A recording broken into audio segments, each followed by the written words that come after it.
William James, Arguments from Religious Experience by Camilla Chadder. So who was William James and what did he have to say about religious experience? Well, he was a pioneering American psychologist and philosopher who was trained as a medical doctor. He came from a rich family where his father was an eccentric theologian. How does he define a religious experience? Well, he defines it as, I quote, the feelings, acts, and experiences of individual men in their solitude, so far as they apprehend themselves to stand in relation to whatsoever they may consider divine.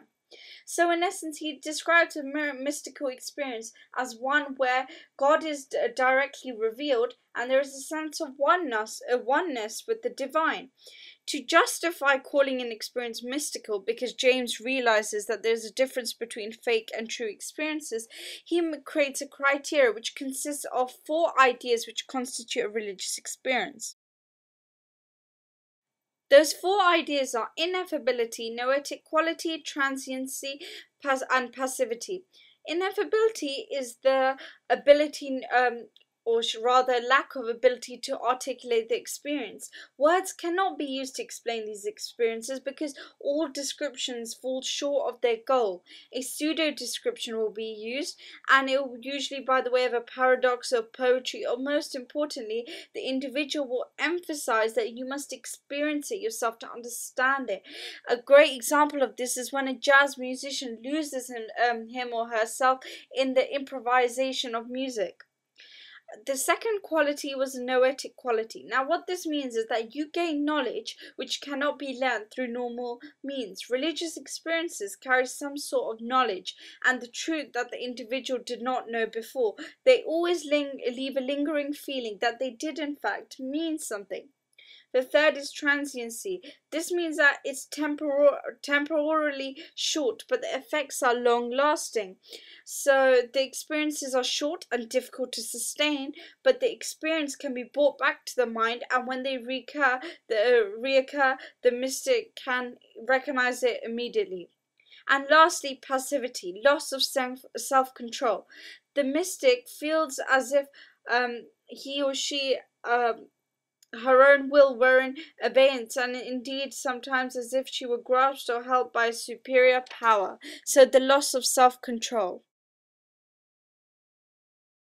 So what conclusions does James draw from his understanding of religious experiences? Well, James says that religious experiences are definitely psychological phenomena that occur in the brain. However, these experiences don't only have a physical element, but rather a supernatural one, metaphysical one too. And this conclusion, he says, rests on 3 principles. The first is empiricism. We interpret all our situations in the same way we interpret religious experience. Their noetic quality and transient nature provides us with a hint that there's a reality beyond this world, so we can see this through the effects of the religious experience. Pluralism. Although religious experiences in different religions are distinctly different, they all experience the ultimate reality and interpret them as proof for God. And lastly, pragmatism. James was a pragmatist. Now what this means is he believed the truth was not fixed. The truth is based on what is valuable to us. And obviously religion and religious experience are valuable to us, and hence truth can be found in religion and religious experiences. So now I'm going to discuss 4 general problems that are raised with James's arguments for religious experience. Well, the first is if 2 people experience the same calmness and peace of mind, one believes it's a divine experience and the other appreciates it as something environmental, we have no way of knowing who is actually right. This shows us that religious experience is basically very subjective and based on interpretation. It's not something you can put a criteria against and say, oh, it's actually real. It's to do with our understanding of it. And there is also no empirical proof because, again, it's subjective. Therefore, how can religious experience be something so important? The second is, if there is one divine being, then why do Hindus, Christians, Sikhs, etc. have all different experiences involving different gods? Fundamentally, however, all religious experiences do follow similar ideas identified by William James, but the question still remains, why are they so distinctly different? Skeptics view some of these examples proposed by James as examples of psychological disorder. It is important to know, however, James disagreed and placed such accounts central to any understanding of religion.